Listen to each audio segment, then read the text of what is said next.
ஆன்மீக சுற்றுலான்னு சொல்லிட்டு சதுரகிரிக்கு மலை ஏறிட்டு வந்தோம். அதுக்கப்புறம் பார்த்தீங்கன்னா, ராமேஸ்வரம் முன்னோர்கள் சாப்பிடுன்னு சொல்லிட்டு போயிட்டு வந்தோங்க. அப்புறம் இதிலே சேர்லேயே உட்காந்துருக்க செம்ம தூக்கங்க. அதனால தலாணி எடுத்து போட்டு ஒரு 11 மணி போல் படுத்து எந்திரிச்சிட்டேங்க. அதுக்கப்புறம் பார்த்தீங்கன்னா, சரி ஓகே கடைக்கு அண்ணி வந்துட்டு போனாங்க. ஓகே அதுக்கப்புறம் பார்த்தீங்கன்னா, என்னென்ன வாங்கிட்டு வந்தேன்னு பார்த்தீங்கன்னா, பால்கோவாங்க. பால்கோவா, அதுக்கப்புறம் கிருஷ்ணன் கோவில் பால்கோவாங்க. இது அந்த பஸ் ஸ்டாப்லேயே விற்கிது. கிருஷ்ணன் கோவில்ல இறங்கி. இது கடை பேர் பார்த்தீங்கன்னா, வெங்கடேஸ்வரா பால்கோவா ஸ்டாலுன்னு போட்டிருக்குங்க. ஸ்ரீவில்லிபுத்தூர் பால்கோவா ஓன் ப்ரிப்ரேஷன் செம்ம டேஸ்ட்டுங்க.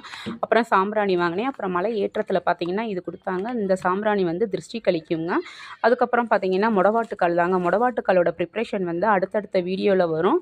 அதுக்கப்புறம் என்ன எனர்ஜி ஏற்றிக்கிறதுக்காக ஒரு கிளாஸ் சூடாக ஒரு கிளாஸ் டீ எடுத்து வச்சுருக்கேன். இன்றைக்கெல்லாம் எதுவும் ஸ்நாக்ஸ் சாப்பிடலைங்க. இதை பக்கத்துலேயே இருக்கிறதுனால என்னமோ தெரில, சாப்பிட சுத்தமாக தோணலை. அப்புறம் ஸ்கூல் பசங்க வந்து ஸ்கூல் முடிஞ்சு வந்து விளாட வந்திருக்காங்க. ஸோ அவங்களோட எனர்ஜி பார்த்திங்கன்னா ஃபுட்பால் பிளேயிங் தாங்க.